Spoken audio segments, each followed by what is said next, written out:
Each week, nearly a dozen movies are released theatrically. 40 films a month, more than 400 a year. That's a plethora of cinema. Too much cinema. You'd have to be an addict to see all that, but don't fret. We've got you covered. This is CinemAddicts. Hey everyone, what's up? It's a new week of CinemAddicts. This is CinemAddicts episode 271. Look, I am recording. I'm looking at my Zoom right now. We are covering movies opening for the week of December 6th, 2024. I've known Eric Holmes for almost 4 to 5 years, and I still speak to him with this friggin' fake voice. I can't get over it. Eric, are you okay with my fake voice right now for the intro? I don't know what you're talking about, Greg. Your voice sounds completely natural to me. Well, the reason why I'm doing this, Eric Holmes, is because I don't want AI Greg voice on all these Instagram reels that you've been hearing on Facebook, which I haven't done any kind of lawsuit. Eric Holmes, could I be rich on my AI voice if I do some of the lawsuits that you're hearing on my voice? You won't be rich on your AI voice because they're just stealing it from you. But if you sue over it, you very well could be. That I don't know. I think I saw a lawyer talking about like AI. The consensus was we don't know because it's too new. So like we need people like Greg to sue people like YouTube and then see how that plays out to see how that's gonna be adjudicated going forward. You adjudicated, that's too big of a word for me. So you want me to set a precedent on this, right? With my lawsuit? I don't know the word precedent. I only know the word president. And when you say AI, when I write it down with my red marker right here, it looks like Al to me. So I am completely ignorant, Eric Holmes. I wish I was as smart as you. I'm being honest. So unfortunately, you're stuck with a dumb co-host here, Eric Holmes. That's a problem. Your aspirations is to be as smart as me. Those aren't aspirations. Well, if you want some aspirations or lack thereof or perspirations, you're going to be listening to me and Eric Holmes sweat out a bunch of movies this week. They are The Order, Day of the Fight, Get Away, Sujo, Lake George, Peas and Carrots, and Eric Holmes has an interview with Peas and Carrots filmmaker Evan Oppenheimer. So we are going to sandwich that interview onto this episode. There is a real reason why, because Eric will mention that as well as we go on this interview. Once we get to Peas and Carrots, you'll understand why we're putting Evan Oppenheimer on this episode, which is sort of sets a precedent. We've never done that. I don't think, maybe we've done that before on one of our episodes, but usually we break it down to 2 episodes every week. First one are reviews. Second one is interviews. But Eric Holmes, I'm tired of speaking. I really want to end this episode right now. What have you been doing the last week of interviews? You've been working really hard, talking to people. Take it away. Yeah. Did an interview with Evan Oppenheimer for Peas and Carrots. Okay. Interviewed one of the directors for Superman, the Christopher Reeve story, Peter Tedge. Wow. Really good. I haven't done the interview yet, so we're doing that tomorrow with Michael John Warren for Freediver. So when you hear the episode Friday, you will know, because I haven't even seen Freediver yet. What is that about? That sounds like a Allman Brothers song. What Freediver? No idea. I haven't watched it yet. This was a last minute interview, so I'm going to watch the movie tonight, and then we'll plug it into Friday's show, because just a little how the sausage is made. We're recording the show today, so we will be talking about how I'm going to talk about Freediver, but at the moment I have not seen it, so I will see it tonight and then record that, and we'll plug it in, and you won't even notice because we'll use Greg's AI voice to tie everything together. Eric, so how is your back? I'm not using this as a bit. Are you feeling better? How's work? Have you been able to relax a little bit? This is December. I'm trying to give us some time off away from movies, and I mean, we'll probably take time off on like watching new movies, but I'm not going to take time off from movies altogether. I'll still be watching them. I'll just cross my arms and go, I will not talk about them this week. Well, by the way, Freediver chronicles the journey of Alexei Molchanov and his attempt to set multiple free diving world records in 2023.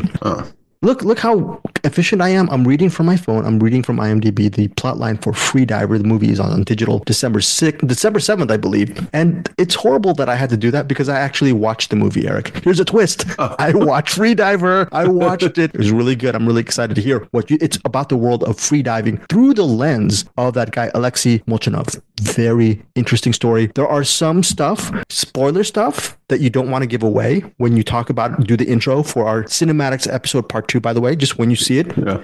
You might be hitting the feels. You might be coming up for air. I don't know. You might be drowning in emotions with this freediving thing called Freediver. So FYI, just want to tell you. It might be so good you get wet.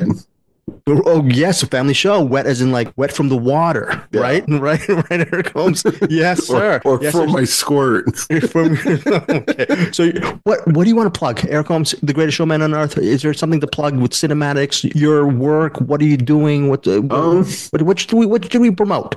I can show this. Okay. Yes. It's a book called Patera. Yes. Written by Dominic Garcia, Volume 1. Memoirs of America's Most Ruthless Crime Lord. There's also Patera, Volume 2, and I guess there's a Volume 3 coming out soon. I don't know. The books are pretty good. Someone should make a movie about it. You had a meeting with the author recently and several weeks ago, and because I'm not a good friend, I did not ask you how that meeting went. How did the meeting go, Eric Holmes? I forgot. Oh, it went really good. Yeah, Dominic's a cool guy, and they want to get a script written for it, and then make a movie based on that. Just doing the first book right now. I'm trying to figure out how to end it because it was created as a trilogy, so the first book kind of ends like it wraps up everything in that book. But it's kind of leaves room for the second one because the second one was coming right afterwards because Dominic wrote it while he was in prison. Trying to figure out how the first one ends because are you spending hours on this? Are you writing this right now? Are you as we speak? You're spending your free time writing Patera Volume 1. Yeah, I'm not writing it now. I'm doing this right now. That's I'm not that much of a multitasker. Well, but Eric, you can't be doing that. You need to watch more movies and feed Bruce Purkey in the attic. How will you find time? And you have you have a full-time job. How can you screenwrite all by your lonesome in your room? Don't you get lonely and sad and have to, or do you like writing in the solitude? Don't you no, I do like writing in the solitude. Really? It's lonely, it's sad, but I enjoy lonely. Really? Wow. Is it more or less depressing than doing a cinematic show with Srisavasdi and his fake AI voice? More depressing because doing a cinematics episode with you is not depressing at all. Oh, thank you. I just wish I could take Bruce out of the attic and he could join us, but I mean Bruce Purkey deserves to be in the attic because he did. You know what? I agree. I'd like to take him out, but he keeps pooping on the rug. First of all, Bruce Purkey, I hear your barks up in the attic. Stop barking at me and Eric Holmes. We know you did Patreon late, so you had to shoehorn your Patreon this month. You only get dog kibble this month. Okay, Eric Holmes, no people food, okay? I didn't even buy dog kibble. I just keep giving people food, but it's fine. We had a lot of food left over from Thanksgiving, so he's going to get people food for a while. Oh, geez. Okay, so if you want to hear Bruce Purkey bark some more stuff and give some more movie reviews, check out the second half of this episode, the Cinem-Attic. He's locked in the Cinem-Attic with reviews of this movie called Sujo. It is Mexico's official entry for this year's Oscar. It's Eric Holmes. You and I are not doing our job. It's an official entry for Mexico. And Eric, you and I were Sujo? Sujo, yeah, or Sujo. I don't know how to pronounce it. I'm Sujo. How dare you and I not watch this? Are we doing our job? I gave it 10 minutes in bail. You gave it 10 minutes and bailed. I put it in and I'm like, oh gosh, stop it. You know what? It's a family show. You know what? You're sounding like my ex-girlfriends. You're sounding like my ex-girlfriends. Bruce is watching this. No one's seen Lake George yet. I'll watch that instead. And I'm glad I did. Eric, before we get to these reviews, Lake George should be up for Oscars. Oh, okay. And Sujo, I'm just throwing that out there. Again, how dare you? You and I are not doing our job. Thankfully, Bruce Purkey, even with the people food and locked in the attic, thank goodness, he is doing a review later this episode for Sujo or Sujo. I don't know how to pronounce it. Mexico's official entry. I feel bad now, Eric, because if you looked at our Facebook messenger that Andrea Riseborough is introducing this movie for a special screening in Los Angeles. Oh, that's cool. Like a cocktail and reception. Was she in it? No, she's just taking her sweet time. She's taking her time, just like you're taking your time to write Patera because it means something to you. And so she's taking time out from her busy life to do an introduction of Sujo. And here you are saying that you bailed. Are you going to bail on Andrea Riseborough, Eric Holmes? How much we've loved her the last several years. She could just as easily intro Lake George. And then I can't get it. Who's the a-hole after that? That's true, Eric Holmes. You're very good at this courtroom. I can't interrogate you properly, so my bad on that. But yeah, whether or not, okay, Eric gave it 10 minutes. He was honest with it. He bailed. I am going to try Sujo. We'll see what. I will say a lot of movies fail within the first 10 minutes. Okay. In fact, like George, first 10 minutes, not great, but it finally picked up. But yeah, Sujo just very early felt like, this is not my movie. I'll leave this for Bruce and Greg. This is probably something they're going to be into and not me. Okay, that's fair enough. But the thing is, though, do you hesitate? Do you second guess when it's going to be represented by Andrea Riseborough? I'm not yelling at you. I'm just saying I'm questioning myself for ignoring that. So we'll see. You know what? Andrea Riseborough saw Sujo and applauded it. Let me ask you this. Yeah. Did she see Street Trash? Okay. All right. Hey. I don't think she did. I don't think she did her homework. Case closed, Eric Holmes. Case closed. I lose this case with Eric Holmes. Hey, did Andrea Riseborough, what did she think of Hippo? Oh, okay. What did she think of Hippo? You hit me right. Did Andrea Riseborough see Mayhem? I just want to make sure. Okay. All right. Oh no! I have turned into. I used to be the short Asian, and now he's turned me into the Asian version of Ironside. I need a wheelchair. I've been shot. Oh my God, Eric Holmes! Great job on this rebuttal. The answer is no. And Hippo. Look, Eric, you and I spent $36 today. How did you and I both spend $36? That goes a long way for people like you and me. We need that for our food, right? What are we doing?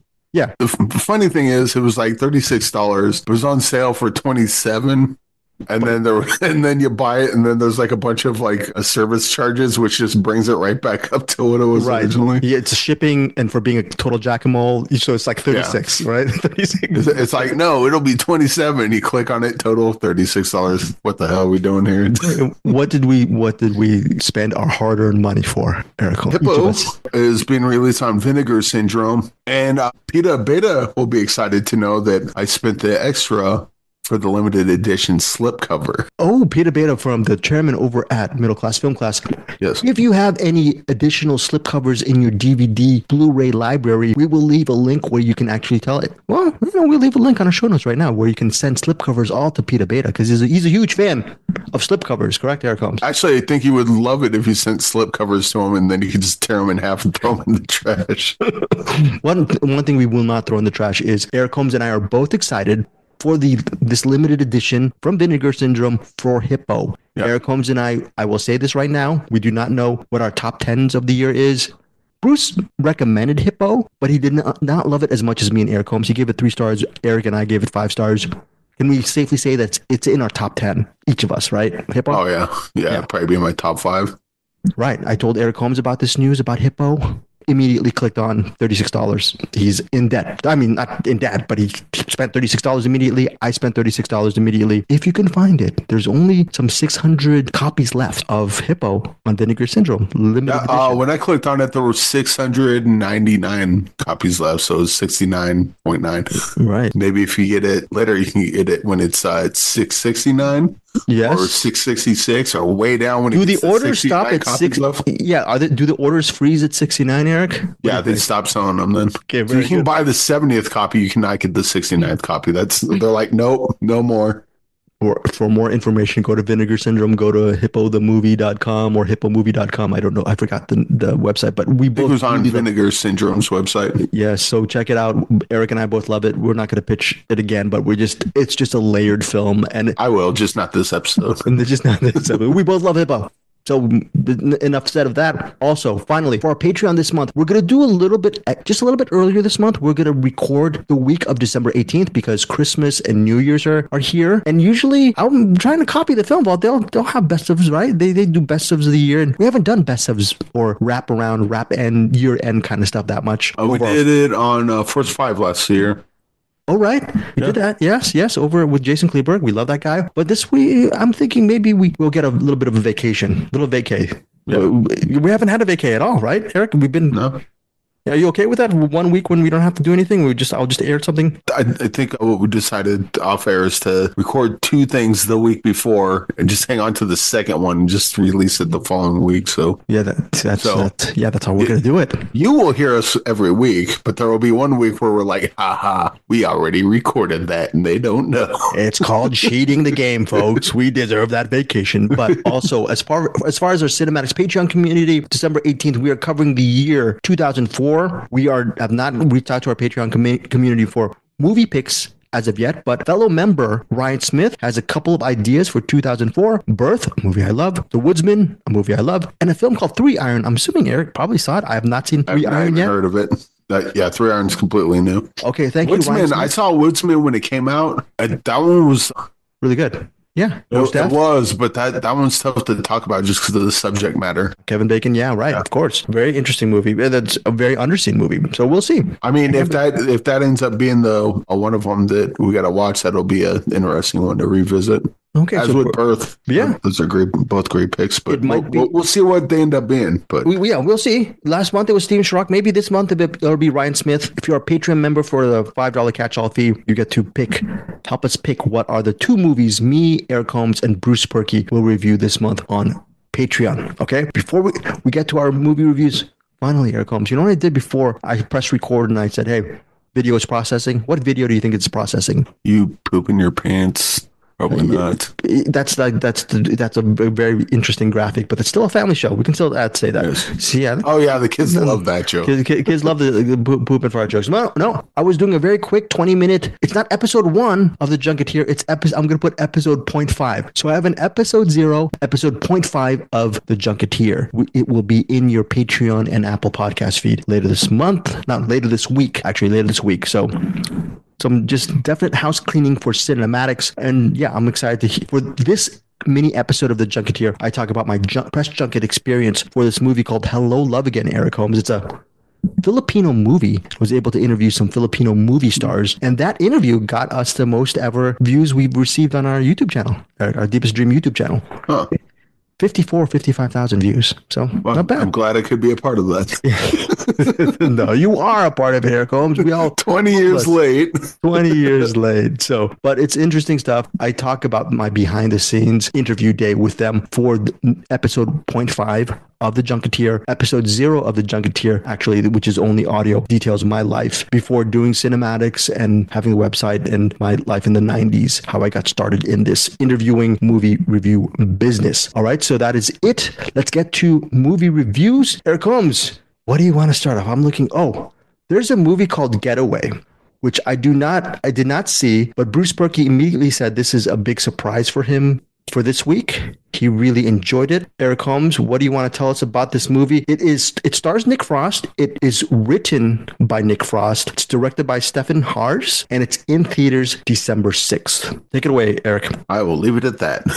Don't say much more than that. No, a lot of what's great about Getaway will need to be relegated to spoilers, but the basic idea is that a family's on vacation. They go to this, don't know, I think it's like an island or something, but it's somewhere out of the way, and it's where the wife's her ancestors were from this area. Swedish island of Svalta.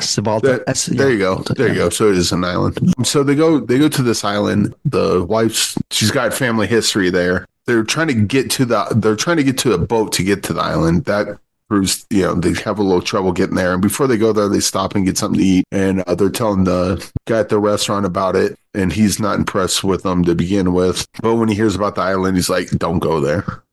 So one of the harbingers of, you're all doomed, I tell you, that sort of thing. They get to the island, and literally everyone there is just like, the whole way to the island on the boat, they're all just like glowering at them. They get to the island, they're like, what are you doing here? It's like, oh, my ancestors were here. It's like, your ancestors were a blight on our society and blah, blah, blah. Like, they knew all about their ancestors. They don't like them. The people don't want them there. It becomes kind of like the village, or like not the village. The Wicker Man? Maybe a little bit of that. Basically, they just go there. People don't want them there. And now the people of the island start doing creepy stuff to them. This sounds good.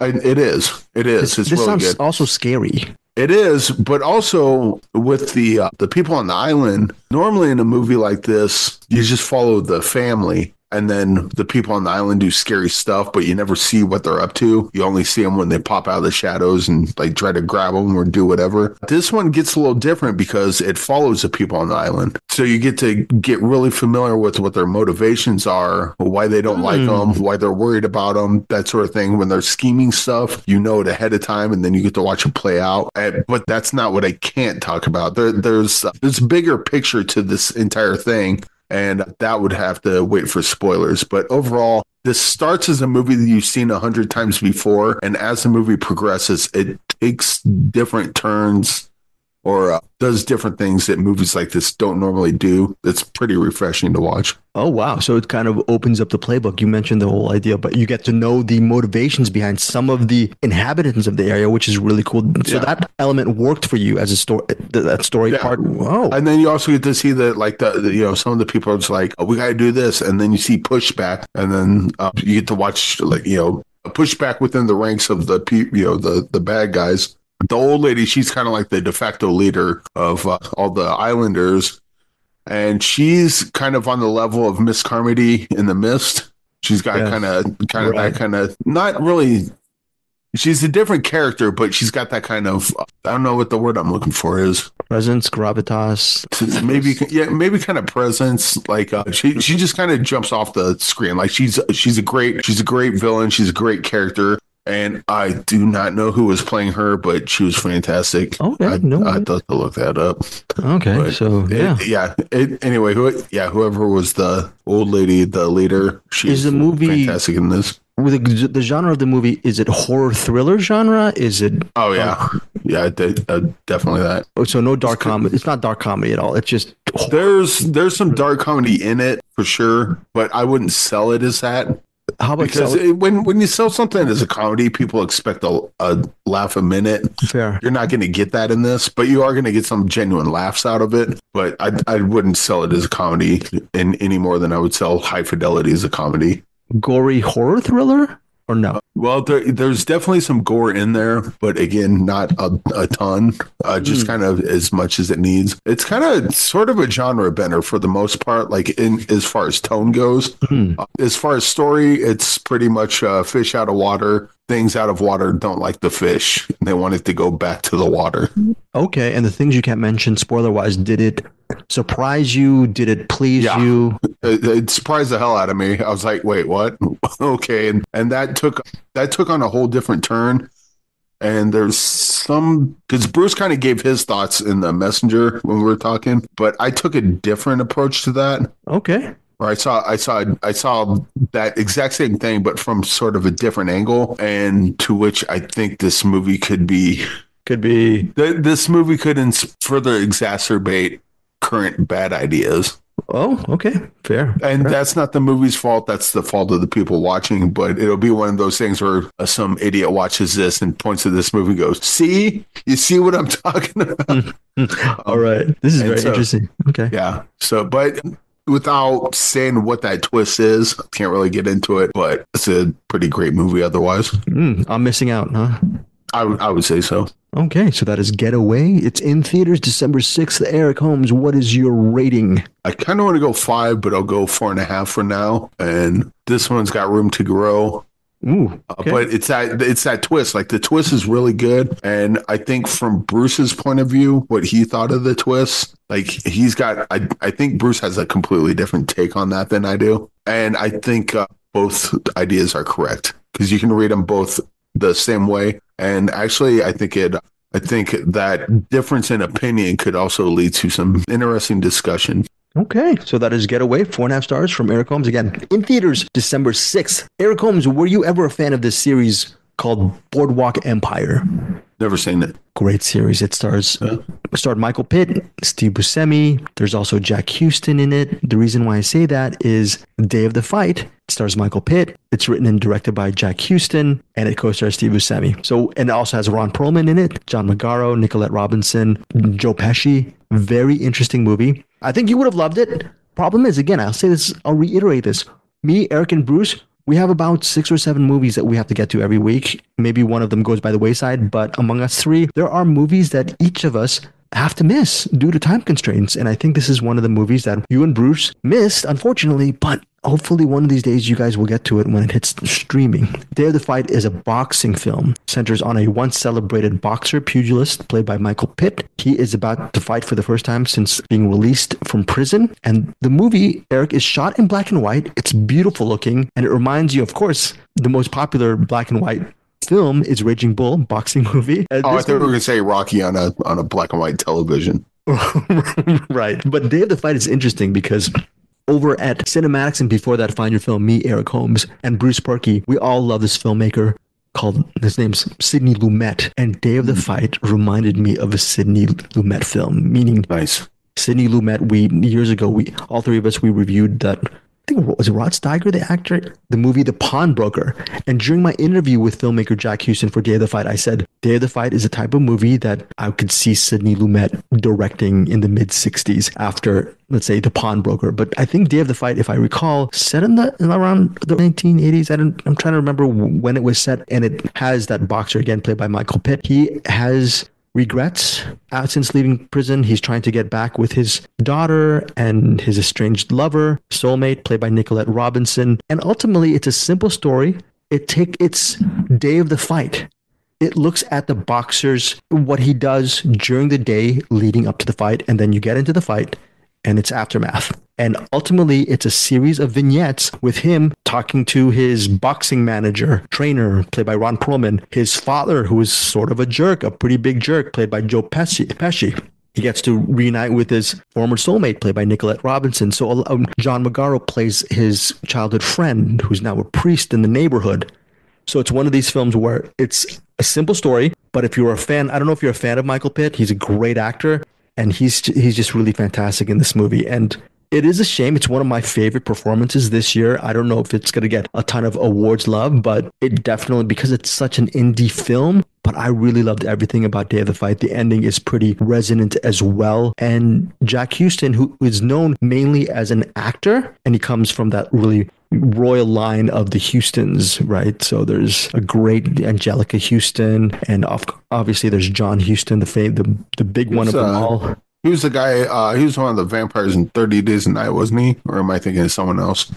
Jack Huston, I need to look that up. Possibly. You might be right. There's also Danny Huston as well. So I think it was Danny Huston I'm thinking of. Okay, so anyways, but yeah, Jack Huston, very talented. He was great in Boardwalk Empire. And there's also Steve Buscemi plays his uncle in this movie, I believe uncle. And it's a lot of great memorable scenes for Day of the Fight. Well-acted film. Really love the black and white to it. And the ending is pretty moving as well. I'm giving Day of the Fight, which opens only in New York and Los Angeles December 6th. I'm giving it 4.5 stars. I'm a huge fan of boxing movies, huge fan of Michael Pitt, and loved watching him just go to toe in these different vignettes, these different just parts of the day. It's very moving and very well done and well acted and well directed by Jack Huston. So if you are in New York and LA, and you're looking for an alternate viewing experience other than all the Oscar stuff that they're throwing at you, Day of the Fight will hopefully be that movie to watch.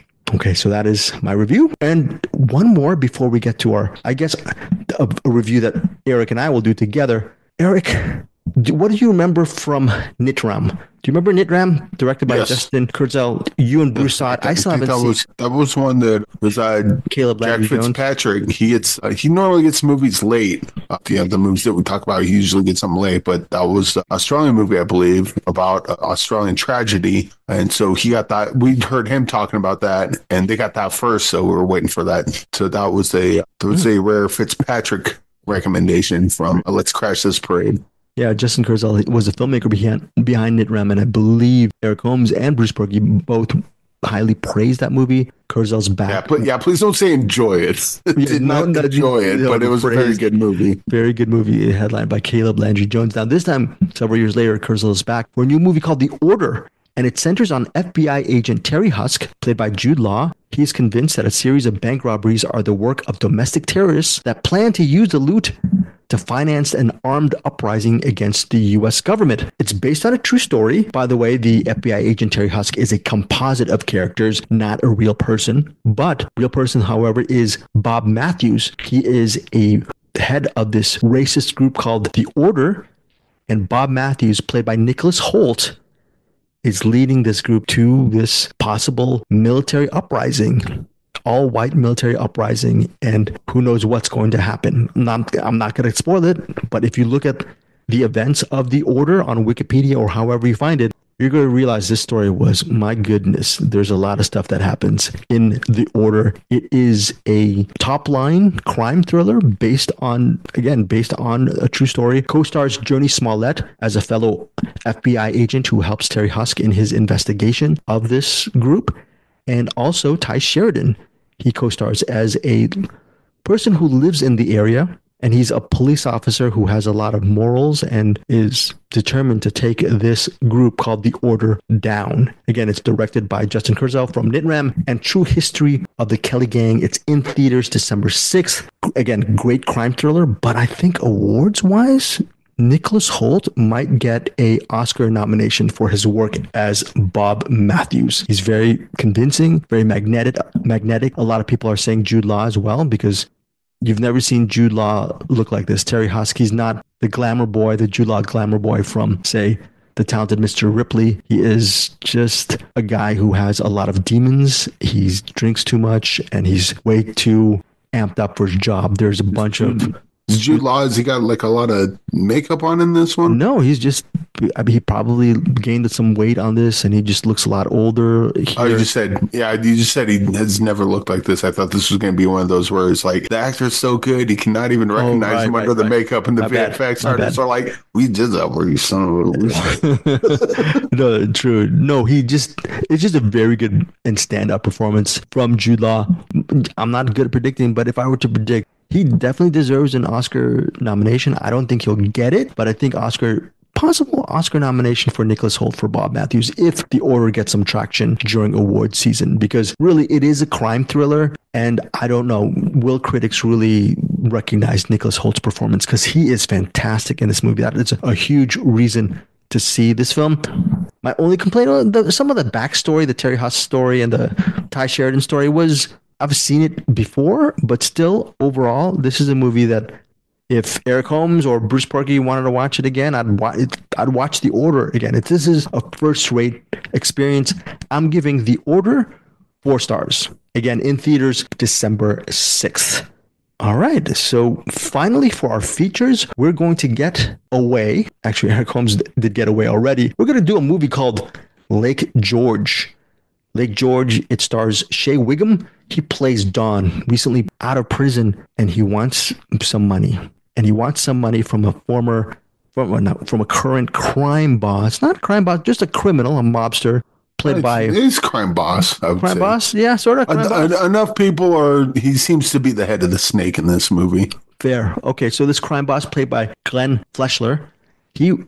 Don, played by Shea Whigham, he wants to get some money from Glenn Fleshler. And Fleshler has a really nice mansion up in Glendale, California, with a beautiful view that overlooks Glendale on one side, and on the next side, it overlooks the beach or something. So he has a really nice house in Glendale, California.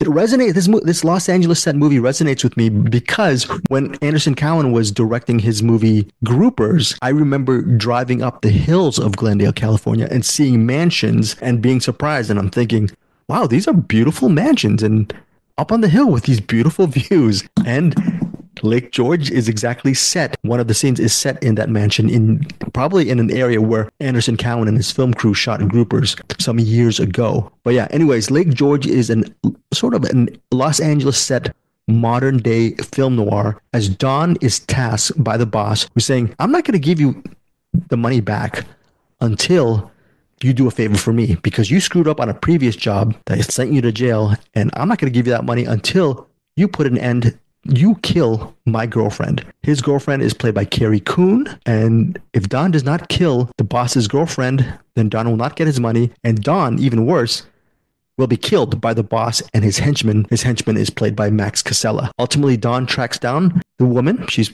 again, played by Carrie Coon. Her name is Phyllis. Don tracks Phyllis down. He is about to kill her out in the remote mountains, and he decides not to. He can't pull the trigger. Maybe he's good, maybe he's chicken, maybe he's both. You've got to figure that out when you're watching Lake George. Ultimately, Don and Phyllis team up and to try to figure out how they can escape the crime boss and his men, while also trying to steal money from the boss in different locations and eventually make out with some money and leave town. That is a premise of Lake George. It is directed by Jeffrey Renner. Eric, what did you think of this movie? Loved it. First of all, love Shea Wiggum. So good. Everything. And he's as fantastic as you suspect he would be in this. Carrie Coon is great in this as well. And their chemistry in this kind of reminds me a lot of Pam Grier and Robert Forster and Jackie Brown. There's like a strong connection between the two of them, like in Jackie Brown. The weird thing about this is like, so they kind of go from, after he decides not to kill her, to go, they're trying to figure out how they're going to, like, we can run away, but then what? Like, he wants her to go somewhere, like go up to Washington, just stay there and never come back. Yeah. And she's like, no. It's like, do you want me to kill you then? It's like, are you trying to talk me into killing you? We got to figure something out, because otherwise I can't let you go unless you stay the hell away. And then she's like, oh, let me talk to him. It's like, that's definitely not happening. They're back and forth. But anyway, they need money. And she used to make drops for Armin. Yeah. So she's like, well, let's go here. There's money there. We'll just go and grab it. It's in a safe house. We'll go and grab it and leave. Well, it can't be that easy. She's like, I'm the only one that was ever there. Like, we literally just walk in and walk out. And of course, none of these are as easy as they seem.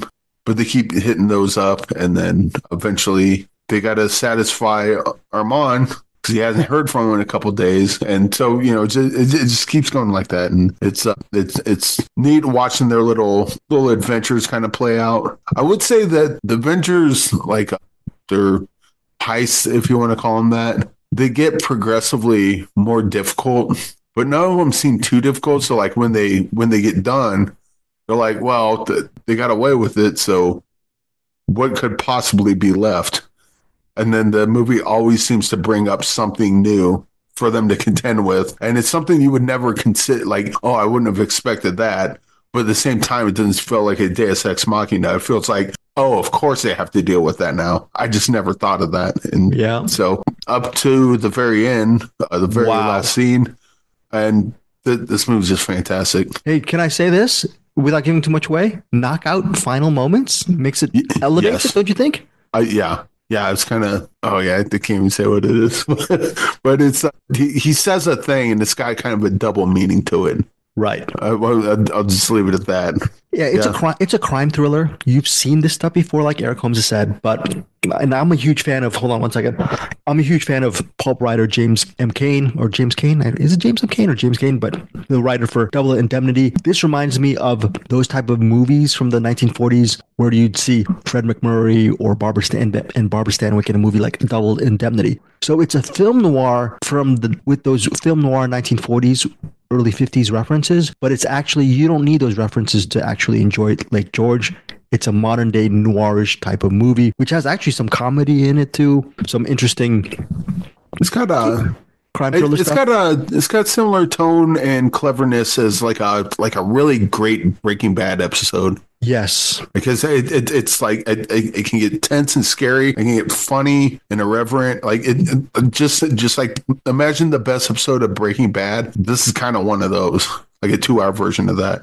Right. And there's not giving too much away. Don, he has an arm that doesn't function really well, and we'll just leave it at that. And the characteristics of Don and what he's about, it's very interesting because there's not too much information about Don at the beginning of the movie, but you will get to learn more about him as the story progresses. Eric mentioned his appreciation for the work of Shea Wiggum. All that said, this is a completely different role for me. Just watching Shea Wiggum, he has a lot of stuff to do in this movie. He's the lead. He's the lead, and Carrie Coon is the co-star. And she's very good in this movie as Phyllis. Their chemistry is off the charts. Like Eric was saying, I really love their chemistry. And what made this movie a little bit more interesting is an amazing final act to me. Just brought it home. So, and as a kid from Los Angeles, I've been here since I'm 53 now. I've been in LA since 10. It has a great value added stuff if you know the areas that it covers in Los Angeles as well. Glendale, Goleta, Thousand Oaks, different parts of LA. And there is Eric. Are you a mountains or a beach person? What do you think? Well, I live in Colorado, so that should. There you go, mountains. All right, so that is Lake George. My rating is 4.5 stars for Lake George. It's a movie that with room to grow for me, and I'll be rewatching more and more. Here's the good news, Eric. What's your rating for? I'll talk about the good news in a second. What's your final rating on Lake George? Oh, it's 5 stars. I love this movie. This is one I could just go back and watch again and again. Like I said, like it's funny, but it's not like you wouldn't describe this as a comedy, but it's also like got really tense moments, but you wouldn't describe it as a thriller either. It's just kind of it kind of pulls a bunch of different ingredients, and they all seem to work well together. And I think Carrie Coon and Shea Wiggum, both their performance separate and their performance together is what really elevates this movie. I'm going to say this right now. It's in theaters December 6th, but it's also on digital on December 6th. For our CinemAddicts listeners and our Facebook group members, Eric, we got to push. We got to push this on digital because this is one of those movies I feel that is going to be so under the radar. And I think it's even worth a rental purchase, don't you think? I mean, yeah, Lake George. So. Yeah, I mean, this movie has high rewatch value to it. Yeah, I wouldn't even rent it. I'd just buy it if you can. Yeah, right. Oh my gosh. I just that is a memorable ending. That's all I'm gonna say. It's a memorable ending. So Lake George, 4.5 stars for me, 5 stars for Eric Holmes. All right, so that is it for our features. We're gonna close the show with Peas and Carrots. Eric Holmes, what can you tell us about this movie? About your interview with Evan Oppenheimer and whatnot? So the interview went pretty good. It's just asking him about kind of mostly nuts and bolts questions on how to get because he's made a bunch of movies. So how do you get movies made from idea to release? We talked a lot about that. Talked about some of the casts, which I'll bring up. Kelly McAndrew is Miss Washington. Oh, Angel Desai is Bobby. Angel Desai basically had a cameo in this, or like a very small part, but it was a memorable part. We'll get to we talked about that. We talked about them in the interview, and there's also another character that has a mustache. I would almost recommend watching the movie and then watching the interview because he brings up one of the problems he had during shooting. They had to take some time off. Someone got sick, and then they had to find a time where everyone could come back. Then he's got a story about that. I won't regale it because the interview. I've listened to the interview. It's a very interesting interview because Evan Oppenheimer is very open about some of the things that he had to get through. You had a great question, Eric Holmes, when you said, what are the things that we're looking back, just getting through some of these hurdles? That's a follow-up question. And he talked about a lot of the big hurdles in the movie, and I thought that was very interesting. There's a situation, which I'm not going to spoil, that he talks about actor Jordan Bridges? If you listen to the interview, it's very in-depth. And if you are, like Eric Holmes, if you are a wannabe filmmaker, you want to get your respective indie projects off the ground, Oppenheimer has some really great insights on how in the midnight hour he was able to pivot. There's a lot of pivoting answers in the Peas and Carrots interview, Eric. Well, there was also that bit where I was watching the movie and there was a certain part where I'm like, just pointing something out, and then doing the interview with them. As soon as he mentioned exactly what that was, I'm like, oh, okay. I know exactly what you're talking about because my brain flagged that bit of the movie. Now, in all fairness to Peas and Carrots, I don't know if we can actually review that because the world premiere screening, it's a world premiere screening of Peas and Carrots. What can you tease about this movie, Eric? And then this is because it has a world premiere at Thursday, December 5th at Regal Union Square. I think what the name of the festival is, I don't know what festival, Dances with Films or something, or? Oh, I didn't know there was an embargo on this, or are we just going to hold off until the? Yeah, maybe hold off. I will say if you get a chance to watch it, do it. It's kind of cute, but it's an interesting idea. Family movie kind of thing? Yeah, definitely. Joey, she gets one of those things you turn on. It puts like the lights, like starlights on the ceiling in your bedroom. She turns that on, and then like this mist comes in her door. And when she walks through that, she goes basically in another dimension or a dream state or something. And it's unclear of what that is, but it's certainly a separate life that she could live. And then something will happen to kind of knock her back in the real world. And then she keeps going back and forth. But every time she goes in, she realizes when she comes back, the more she goes in, the more time passes in the real world when she comes back. Oh, that's interesting. So there'll be like a little time dilation there. Oh. And it plays with some ideas with that. Not too dissimilar to Click, if you've ever seen that. Yeah. But there's some similar ideas between this and Click. There's, it's Evan Oppenheimer mentions in the interview, there's some commentary on, am I the star of my own movie or am I just a background character? There's some of that too. And yeah, there's some really great characters in this. I don't know. Are we doing star ratings on this, or are we just giving general thoughts? And it's up to you, Eric. I'm gonna let you. I'll let you be the boss. I would say overall, it's like 3.5 star movie. I almost want to go 3-star banger on this because I think there's certain people that will get more out of this than others. But it's definitely a definitely cute movie. Definitely some great characters, specifically Ms. Washington and the director Bobby shows up real quick. The dad, his character is great. Him and the energy between him and the mom is pretty good. Good stuff. Real cute. Check it out. Check it out. There will be very few people who can check it out, but it's good that we're putting this on your radar because Eric Holmes put this on your radar. Peas and Carrots specifically will be the opening night film of the Dances with Films Festival in New York City. Again, that is Thursday, December 5th at 7:30, if I'm not mistaken, 7:30 Eastern Time at Regal Union Square. So if you're anywhere in New York and you want to see some peas and carrots and a family themed film, go check this out over at Dances with Film. What is Dances with Films Festival? My bad on that. Family theme, a little bit of sci-fi thrown in there, and Miss Washington. When he Miss Washington, and you'll probably be like me and go, "Why wasn't the whole movie about this lady?" I wanted to see that movie. Do you like Janine Garofalo? Have you seen Janine Garofalo movies? Yeah, a couple of them. Okay, I'm thinking Reality Bites, Truth About Cats and Dogs, one of those kind of movies. Wet Hot American Summer would be my favorite. No, there you go. And do you like Ralph Macchio? I'm sure you've seen Crossroads or Karate Kid. Yeah. All right. They started a movie called A Little Game, which is directed by Evan Oppenheimer. And the reason why I say this, Eric Holmes, is A Little Game. Well, if I recall, it also stars F. Murray Abrams, and it's a chess movie. And my niece Claire was a huge chess fan about a couple of years ago. And one of the things we saw was A Little Game on Prime Video, and we both had a really nice afternoon watching that movie. Nice. Directed by Evan Oppenheimer. So A Little Game. If you have a kid, niece, nephew who is into chess and want a family-themed chess movie, A Little Game is where it's at. I don't know about peas and carrots. I'm gonna leave that to Eric Holmes. He's giving you the skinny on that, but I'm telling you a little bit, throwing a little game for A Little Game as well regarding Evan Oppenheimer's resume. All right, that's it, Eric Holmes. We are almost done, but before we're done, here is Eric's interview with Evan Oppenheimer. Well, I'm here with Evan Oppenheimer, director of Peas and Carrots. Evan, how you doing? I'm doing pretty good. I'm trying to adjust to the shift in the weather here, which I wasn't totally prepared for. But aside from that, doing real good. Not tornadoes, I hope. You can put a jacket on. They don't make tornado jackets as far as I'm aware. My daughter went back to school in St. Louis yesterday, and she was greeted by lots of snow. So she was a little surprised by that.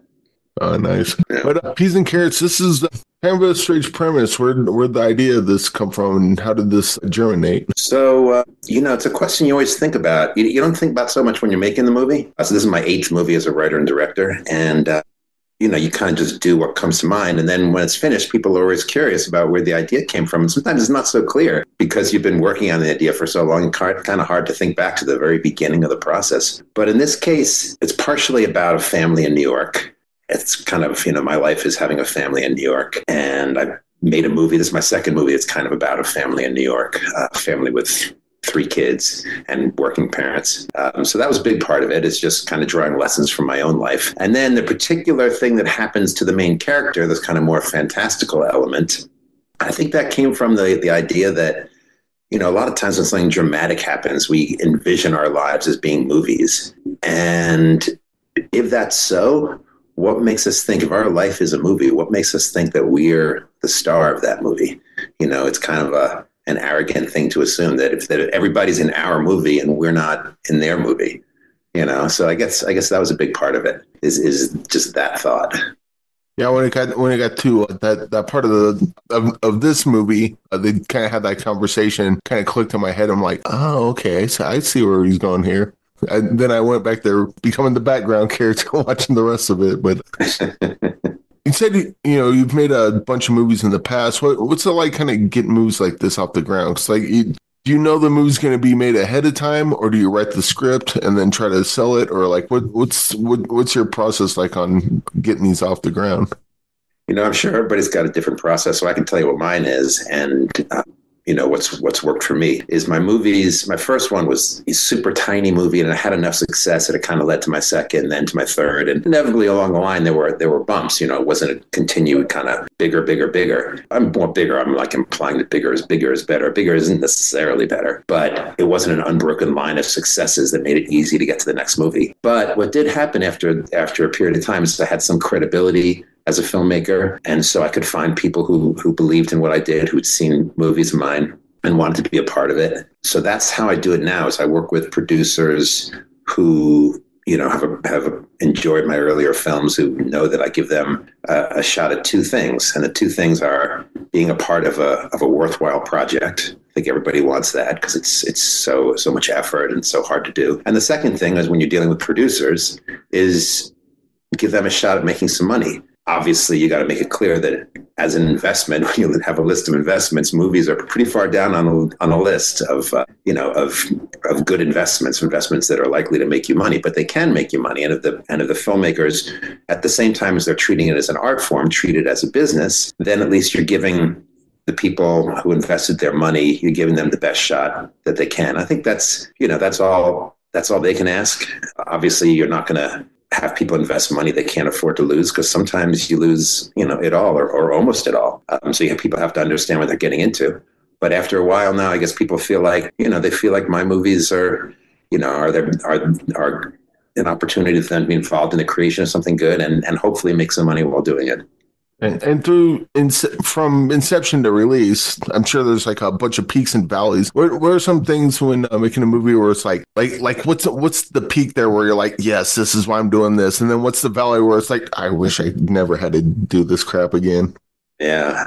I think, as in maybe a lot of lines of work, there are a lot of valleys and there are not as many peaks. I think if you have a job where you're like constantly peaking, that's awesome, but it just seems rare. Maybe that would become your norm if you were always in that place, and you wouldn't consider it a peak. But I would say for me, this is one of the peaks. Like, finally, after all the effort, getting to share it with the world, and the cast and crew is going to be at the screening and get to walk the red carpet or orange carpet or whatever color the carpet is. That's a wonderful thing because we're all sharing it. We all worked really hard to make this happen. So that's almost as big a peak as you could get. I would say I really enjoy the editing process. It's not one big peak, but it's kind of what's good about the editing process is it's low stress. When you're shooting a movie, there's so much going on. You have so little time, so much money is being spent. It's super stressful. And then you get into the editing room and it's just you and the editor. The editing room is like virtual. There's no actual editing room anymore. But you can take as much time as you want. And I always take a lot of time in the editing of my movies. Just because it's easier for me that way and it's more fun and there's nobody breathing down my neck saying, you got to get this done tomorrow. So I take as much time as I need to get it, as good as I think I can. And that's fun because you're constantly solving problems. Every day you're kind of, you find a problem and then you find a solution. Sometimes you got to find 5 solutions because the first 4 don't work. And that's kind of fun because, eventually you can solve any problem. And we had some problems in this movie that, not in the editing, but some problems that I've never had to deal with before, and we found creative solutions to them. What were some of those problems? What was like a problem that maybe had like an interesting solution that you wouldn't have come up with otherwise? Well, I'll share 2 with you, and the second one required the greatest creativity. The first was that after a week of shooting, Kira Berger, who's the lead actor in the movie, she broke her ankle while she was getting into a car. She was getting into an Uber to come to set. And she slipped and she broke her ankle and she eventually needed surgery. We had to wait. It was shut down for 5 or 6 months. And we came back and we shot the rest of the movie 5 or 6 months later. I wasn't gonna make the movie with somebody else. We had great footage from that first week, and it goes to like what I said before about taking whatever time it takes. I mean, if someone had said, no, you got to make the movie, production's got to be finished this month, I would have had to have reshot the movie, recast the lead role. But without having somebody doing that, I was definitely going to wait for her to come back and use the footage we had. And the second thing was when we came back 6 months later, I talked to the other actors who'd been in the movie, and the actor who plays her dad is this guy, Jordan Bridges. Great actor, great guy. By then, he was in LA. We shot here in New York, New Jersey. And I'm on the phone with him, and he's like, okay, great. I'd settled on dates. He's like, 3 things I got to tell you. The first is that I'm in LA, and, probably I can get back, but, I'm based in LA for this Palm Royale series that I'm on, Apple TV series. I said, okay, and we can make that work. He said, and the second thing is when I come back, because, on the series, I'm only going to have like a day or two. So we got to get my stuff shot in a day or two. I think through it. I'm like, okay, he doesn't have many scenes left. We shot all the family stuff. So we just needed to shoot the music stuff where they were practicing in the music studio. And then when they finally performed at the end of the movie. So I thought about it. I said, okay, we can group that stuff. We can make that work. And he said, and the third thing is for this Palm Royale TV show that I'm on, I've grown a mustache and I can't shave the mustache. Okay. I said, okay, Jordan, I'm going to need a second on. So that was a tough one. I don't think I've ever had as difficult a problem to solve in production as that. So I thought about it, and I thought, okay, well, maybe first thing that came to mind was visual effects. Maybe we can remove the mustache with visual effects. But that was going to be prohibitively expensive. And then I came up with this idea, and it was lucky that we'd shot all the family stuff, because the scenes we hadn't shot are interspersed throughout the movie. So it wasn't like he could just grow a mustache all of a sudden at the end, because these scenes were spaced out. But we hadn't shot the music stuff, and we hadn't shot the music video of his band. He and his wife had a band in the 90s, and they had this one hit song, and we hadn't shot the music video for that song. So eventually I came up with this idea. I was like, well, what if back in the day he'd had a mustache? That was kind of like his thing. He was known for this mustache. And so now when they play in today's, try to resuscitate the band, well, he wears this mustache. It has to be a fake mustache because it comes and goes. He decides, as a good luck charm, to wear the mustache in the present day scenes. So that's what we did. And we played the mustache as fake, even though it was real. If you tell people it's fake, they'll think it's fake. I wrote him out of one scene, the first practice scene with the family. He kind of appears at the end. You only see his back. And then in the set, it doesn't go well. That was the explanation for why in the second scene where they try to practice, because the first one didn't go well, he tries this mustache as a good luck charm for the second scene. And it does go well. And then in the finale where they play on stage, again, he's wearing the mustache because the good luck charm has worked. Oh, dude, that's a great story. Yeah, watching the movie, I remember it was like, oh, that's a crap mustache. And then I'm looking at him like, I don't know, it looks pretty good to me. Oh, goodness. I kind of also want to talk a little bit about Kelly McAndrew, Miss Washington. I loved her character in this because, when she finds out that Joey can go through that different world or whatever, you just saw you could just see in her face that I hate my life so much. I need something, please. But she just embodied that so well. Part of it may be the wall of formulas you see behind her in the school classroom. But I'll talk about Kelly for a sec. Kelly is awesome. She's one of these people who just, the moment you meet her, you're like, I want you to be my best friend. She's so interesting and so smart and so cool and so much fun. But the thing about that role is when we were casting that role, there were only 2 women who I saw who I thought could handle it. It's not an easy role. You gotta be able to spout a lot of science. So it's like having a role on Star Trek. You gotta be able to spout a lot of scientific babble and be convincing and enthusiastic at the same time. So there were 2 people that I liked. One was an actress named Angel Desai, and the other was Kelly McAndrew.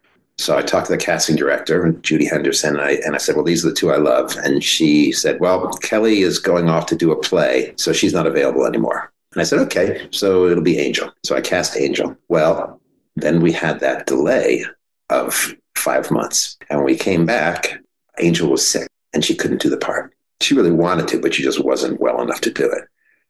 And I was about to panic. And I was talking to Judy Henderson, the casting director, and she's like, well, you know who's back in town? Kelly McAndrew.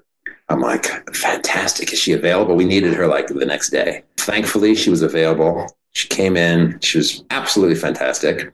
And then the sort of nice, heartwarming end of the story is the part of Bobby, who's the character in the other world, like the kind of boss in the other world. That was supposed to be played by an actress who I've worked with before named Kate Mulgrew. Who I adore, who's in my last movie, The Magnificent Meyerson. And Kate is well known from various roles. But when we had this delay, Kate couldn't be in the movie, so I needed to replace her. Well, that shoot was a week or so later. By that point, Angel Desai had gotten healthy again, and so I was able to cast her in that role. So she was still able to be in the movie in an important role. It all worked out.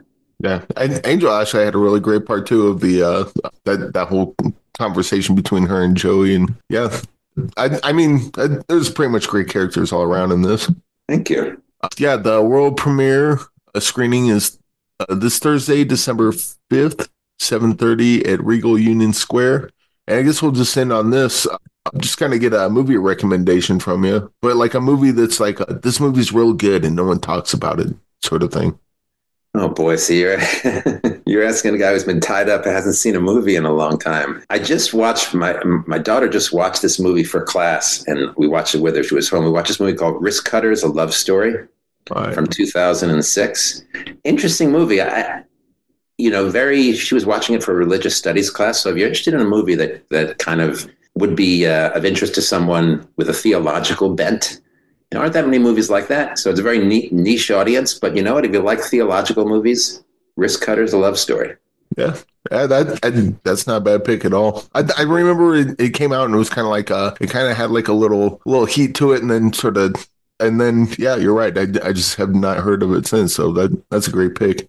It's a weird one. But for the right person, it's a good one. Yeah. Well, Evan, thanks for joining me, and congratulations on the movie, and look forward to seeing what else you have in the future. Thank you, Eric. Pleasure talking to you. All right, Eric, we are back. You hear that barking again? Can you tell Bruce Purkey to pipe down? Bruce, you're going to be up soon. You want to say anything before we get out of here, Eric Holmes? Off your head. Do I want to say anything to Bruce? No, not to Bruce. To our CinemAddicts listeners. Anything? Thank you for supporting us on Patreon. If you want to find Patera Volume 1, written by Dominic Garcia, maybe go Google that, check that out. What should people expect from Patera? Because you're spending some gosh darn awful time on it, and you must be passionate about it. What stands out for you as far as... It's basically a how-to manual to become a underworld criminal. Oh my god! Or an underworld mob boss. So some of it's due to who you know, but yeah, if you ever watch like American Gangster or Scarface, you're like, I want to be them. How do I get in that position? Patera's basically a step-by-step manual on how to do exactly that. Well, let's see. I don't know if you're good at setting time frames, Eric Holmes. How much time are you giving to finish your rough draft of your Patera screenplay? I don't know yet, but I'll just plow through it as fast as I can and then give it to him. And you're spending a lot of time on this, aren't you? Huh? Maybe? Yeah, but so a lot of the preparation is preparation, and then once I start writing, the actual typing it out goes pretty quick. I'm not looking for it to be good. I'm working for it to be done. And then we can go back and rewrite what we need to rewrite. And that's when you start ironing it out. Now we're going to make it good. But first, before you make it good, you got to get it done. You got to get it done. Yeah. There it comes. If you start making your thousands upon thousands of dollars from Patera, you got to still be with me and Bruce over at the CinemAddicts. And yes. Anderson, hopefully, if he ever comes back to the fray, we still, yes. Anderson, we still they won't need me for part 2 and 3 because AI will have taken over by then. Like, we don't need writers anymore. You can get the hell out of here. I don't know if Patera ever gets in the big screen and you get your big the writer's card, and you might become Johnny Big Time with all that money. Here it comes. You might be Johnny Big Time with the money. Yeah? We'll see what happens. We'll see what happens. See, folks. We'll see what happens. We still need to come back here so we can review the film version of Patera. Okay, that's fair. Let's CinemAddicts. Listen. Like, what'd you think of it? It's like, I wrote this story, and they shot that story. Well, listeners, I'm gonna put the Amazon link to Patera if it's on Amazon. If you want to buy it, you can buy that or rent. You can even rent that. What's that movie? I'm looking for some reason. I'm so senile. You can rent Purchase Lake Georgia. I'll have links for that for our show notes. I might have links for Patera.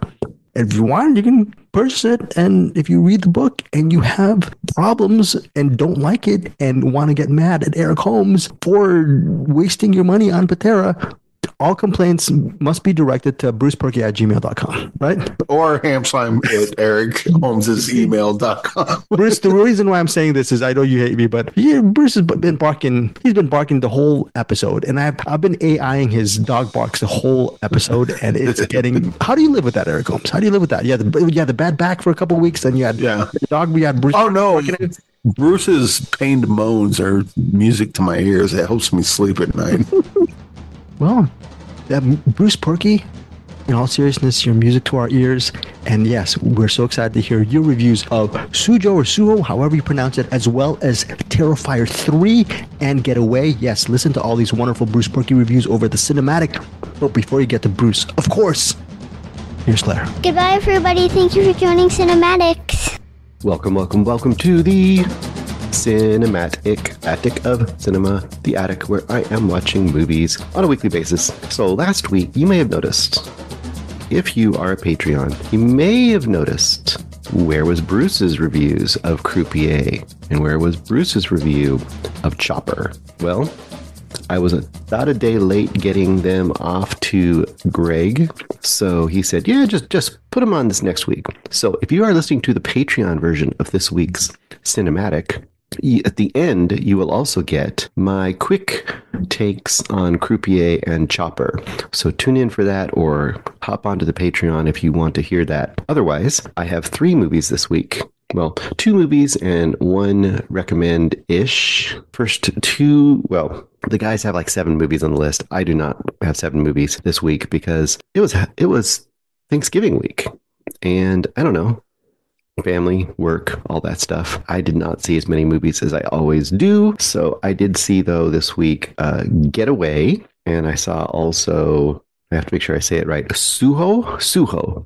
It looks like Sujo, but it's a Spanish-speaking movie. And Sujo, I believe, is closer to the proper pronunciation. And then I caught up with Terrifier 3 just in time for Christmas. So I can give you my thoughts on the ongoing antics of Art the Clown. Okie doke, let's get going. Let's hit it. So what did I say first? Both these movies kind of represent what this show does best, and that is maybe it doesn't bring you necessarily your favorite movie of the year, or it maybe does. Maybe it doesn't do that, but it will often bring you some real hidden gems, movies that you definitely wouldn't easily come across, even maybe in your streaming services. They might get there, but they're not going to be the type that necessarily immediately rises to the top of the streaming platform's algorithm and shows up on your splash page when they are available.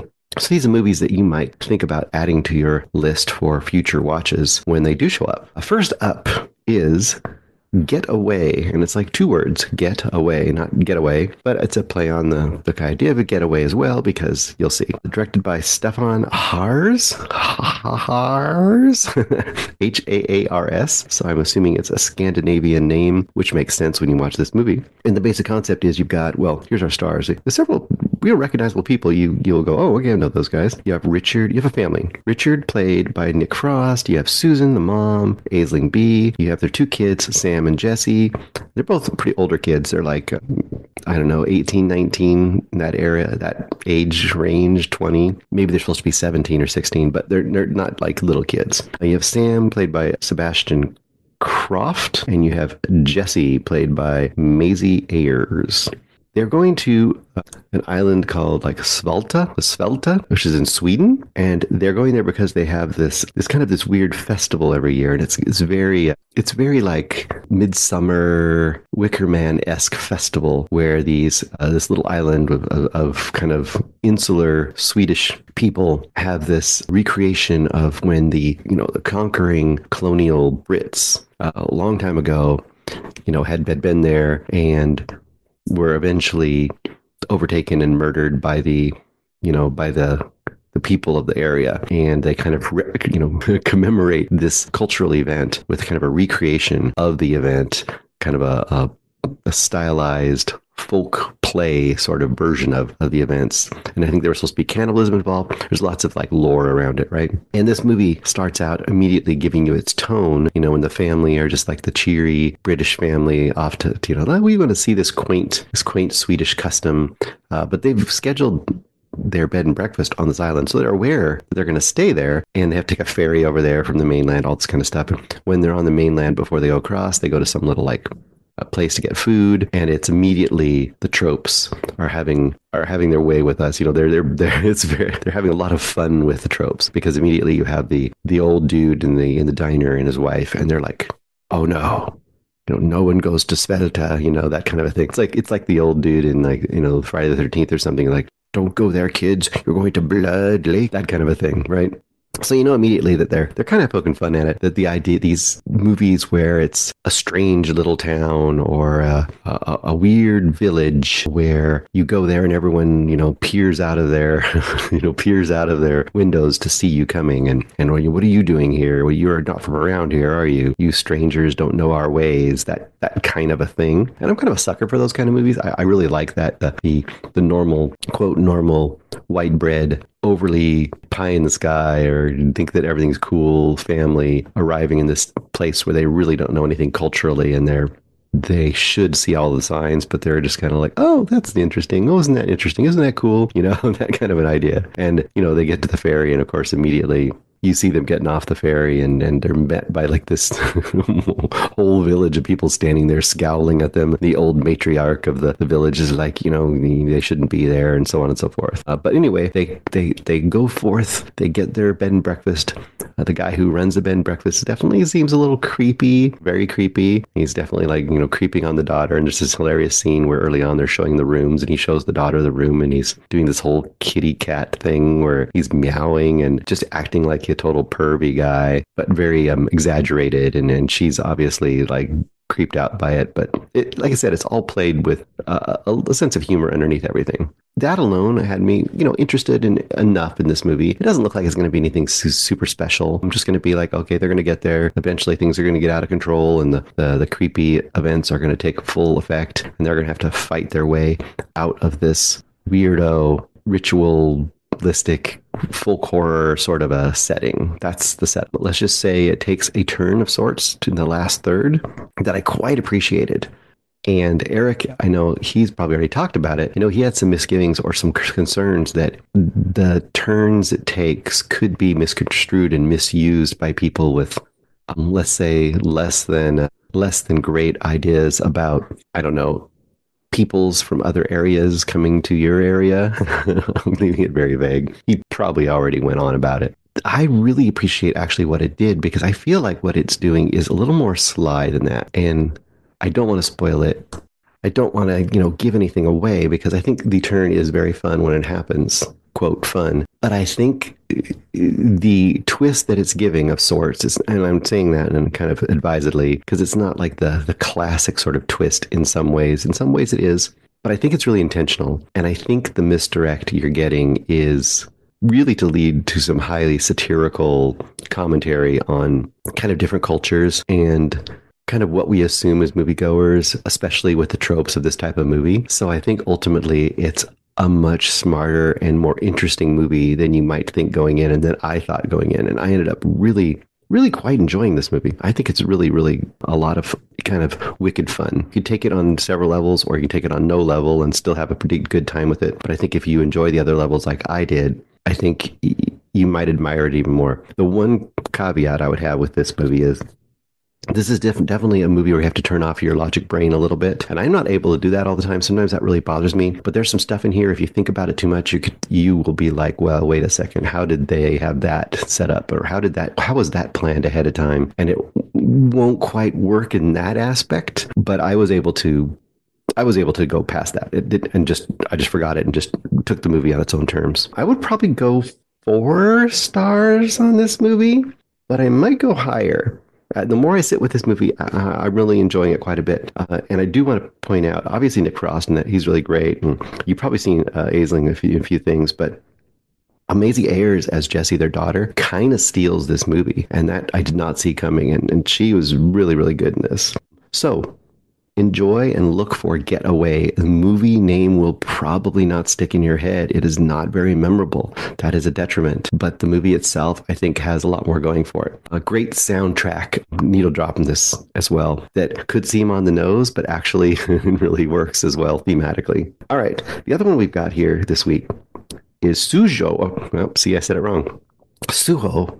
Directed by Astrid, I'm going to get these names right, Astrid Rendero and Fernanda Valadez. Do really quick, you'll mind mention Sujo as played by Juan Jesus Varela, maybe, who I believe might be old Sujo, because there's young and old in this. I think that might be the old Sujo, who's probably the second half to 2/3 of this movie. And then Nemesio, his aunt, played by Yadira Perez. There's like 4 parts to this movie. It's, they have title cards that come up. It's kind of an indie movie thing to do, but I think it works pretty well here. The parts being Josu the 8th, and then you have part 2 is Nemesia, part 3 is Hai and Jeremy, and then part 4 is Susan. Basic concept of this movie. Well, first of all, before the basic concept, this is one of those movies that is definitely not going to work for some people, and I think Eric might be one of those people. He might dig it fairly well, but I think it's one of those very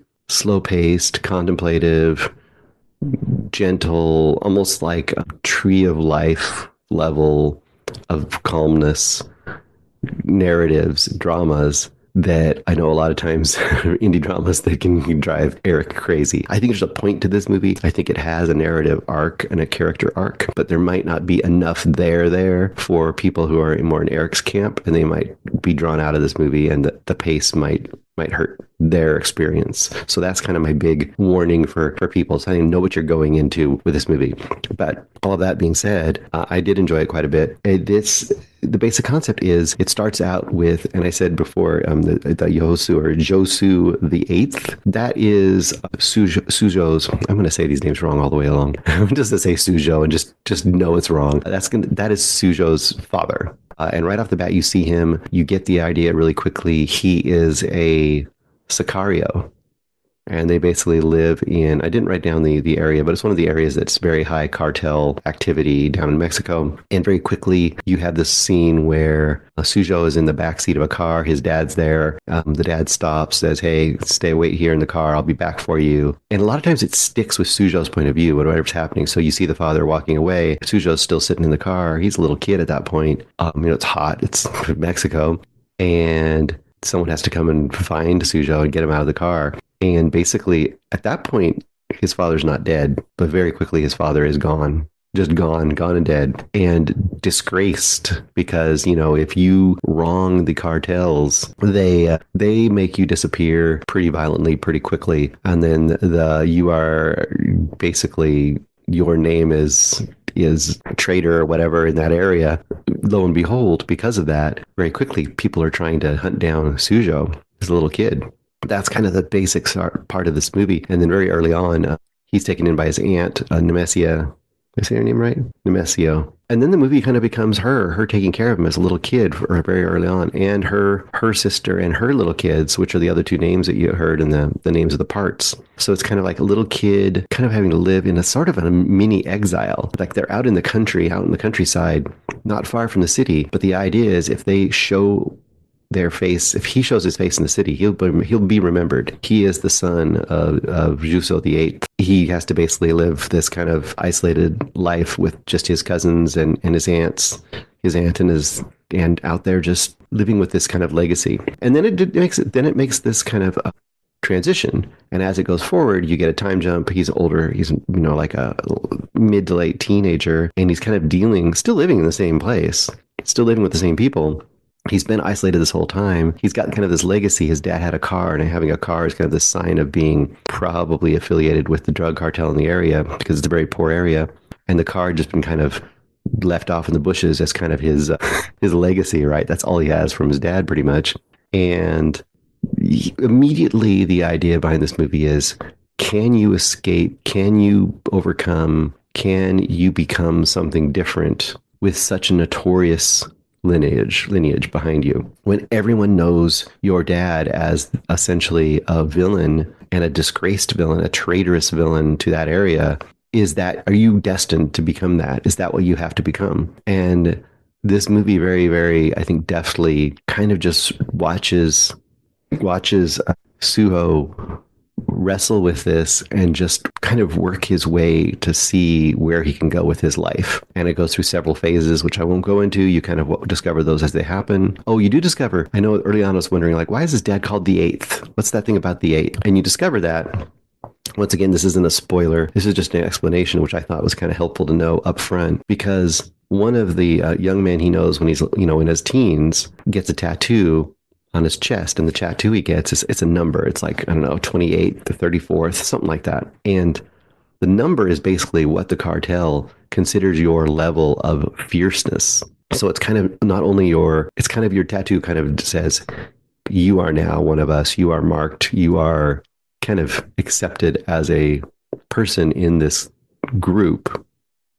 But also it's showing people very quickly how, fierce you are, how terrifying you are, how violent you are. So a number like 39 would be like, okay, you're here, but you're not in the top 10. Well, obviously, Suho's father was in the top 10. He was at number 8. So that just kind of gets an idea of how kind of renowned he was in that world, and how probably whatever he did that was considered traitorous, how big of a stain that is on their family. And of course, therefore onto Suho, he is also basically marked by the legacy of his father. So yeah, I think this is a really interesting and cool movie. We've had a few of these this year, and I wish I could, the names go out of my brain, but I have them in my letterbox. You can find it. One was Mountains, I think, about Haitian immigrants. There was another one about these two sisters that kept having to go down and visit their father, and kind of the legacy of this kind of deadbeat father, and having this kind of ongoing experience. And I think this kind of also falls into a similar place, a different story altogether, but just kind of a similar emotional movie experience place for this year. But really, it's a really quite effective movie. Once again, I think I'll go 4 stars in this. The pace and the length was a little bit, to me, a slight detriment. Just there was a few moments where I think it could have tightened itself up a little bit, although that is really that's a minor complaint on my part. Overall, I was very interested and very entertained by Suho. Check it out, and it probably is not going to go to many theaters. So, and I think I might have been the only one that watched it this week. Okay. Last new movie for me this week was Terrifier 3, the ongoing saga of Art the Clown, once again directed by Damien Leone. I have a pretty complicated relationship with these movies. I know these are kind of love it, hate it movies for different reasons. I think the people that really hate it, a lot of them just aren't horror people, or they're people who just think like, these are gross movies for gross movies' sake, and they complain about it in the same way that people complained about Friday the 13th movies and stuff in the 80s, and just kind of on a general rule, they hated anything that was super gory and super violent. And that's not the status of why I have not enjoyed the Terrifier movies. I really did not like Terrifier 1. Terrifier 2 I thought was much better as far as the overall story was more cohesive. It was way too bloated, though. It was like 2.5 hours or something like that.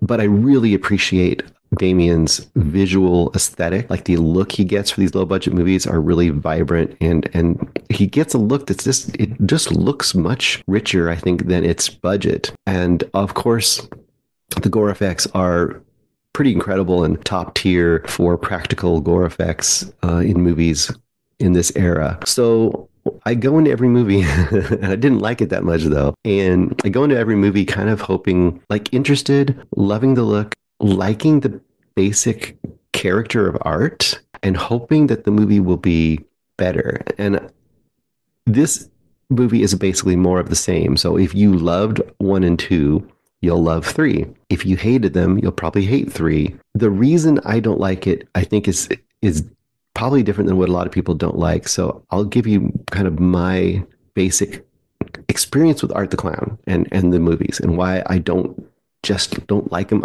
I want to like them, but I don't. And This last one I watched with my oldest son. He's almost 20 now, so don't get freaked out, people. We've watched a lot of movies together lately, a lot of horror movies lately. You know, he's seen like Long Legs and Cuckoo, and he's seen a bunch of stuff this year. You know, he's seen some weirdo out of the normal movies. So he's not just watching, you know, the most middle of the road horror movies all the time. He's got some different stuff under his belt. And after we finished watching Terrifier 3, and we're not like super freaked out by the gore, but you know, it's pretty intense still. And I was just kind of like what his impression was without giving him my impression of it. And he just said like, I don't know, man. I didn't like it that much. It's just kind of mean.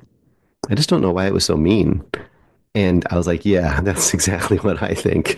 That is the problem. It's mean. And you'd be like, Bruce, you watch all these horror, gory movies that are full of violence and dismemberment and death and blah, blah, blah. You know, why is this movie mean? And it's really hard to explain other than to say it's kind of the point of view of these movies. And I kept saying it ever since the beginning, the first movie I saw. And I still think it's true, is these movies seem very dude bro, very edgelordy, very... There's a viciousness to them that isn't just the characters mean, it's the approach of the movies. And I keep trying to put my finger on what it is. Once again, I'll just say I'm going to probably rate this movie 2.5 stars. Only it's the story that keeps it from being a recommend, because all those aspects I mentioned, the acting is really good for these kind of low budget movies, especially by Art. I mean, he's a very memorable character, very memorable visuals, great special effects, really good. I really love the cinematography and the look and the griminess, but the vibrance of the look of these films. I think Damien is a good director. I think he could direct a really good movie. It's the story and the viciousness of these movies I hate. And what I mean by that is it's the difference between like, you take a Friday the 13th movie and you say, oh, they're vicious. Well, kind of. And they kind of have this really simple moralistic quality to them, which is, hey, kids, hey, these dumb kids are just partying in the woods and they're disrespecting the area and they're going to get theirs. That's kind of the attitude, right? The difference is this. Jason wouldn't find a totally kind family that there's nothing wrong with that we know about on screen. We're not shown anything wrong except they're just a good family. Take them and make members of that family watch other members of that family get brutally and viciously tortured and murdered. And that's kind of the whole approach of these movies. There's a lot in these movies, and it kind of struck me with this one especially, and I'm looking back and I'm thinking of it. There's an aspect of wanting good people to die horribly in these movies. And sure, there's a few where it's like, oh, that person's like a, very unsympathetic character and we're going to watch them die. It's going to be, ha, they died. That's kind of the approach that you get in a lot of like slasher movies. And then there's usually the one, final girl that we're rooting for because she's a good girl and you want her to get away. That's kind of the general moralistic, whether you like it or not, moralistic kind of underpinnings of most slasher movies. Whereas these are, here's several people that are all nice as far as you can tell. They're all good people. They're all not deserving of any sort of evil being put upon them. And members of them are murdered while other people are forced to watch those members get murdered. And then the person that watched is forced to get murdered. And it's all done in this kind of really like lingering, leering point of view. And that's what I just really don't like. And that's why I think certain horror fans, and I'm a horror fan, I'm a very avid horror fan, I think certain horror fans really don't, some of them just don't latch on to art. And there seems to be a big divide in that front. So that is my defense for not recommending any Terrifier movie yet. Once again, if it just had a story that was a little bit more to my liking, it would easily get a recommend, but it doesn't in this point only get more than a 2.5 stars. All right, that is all for this week. If you are hanging around, that means you have Patreon and you are going to be hearing my quick takes on Chopper and my quick take on, my brain's already forgot, Croupier. All right, talk to you soon.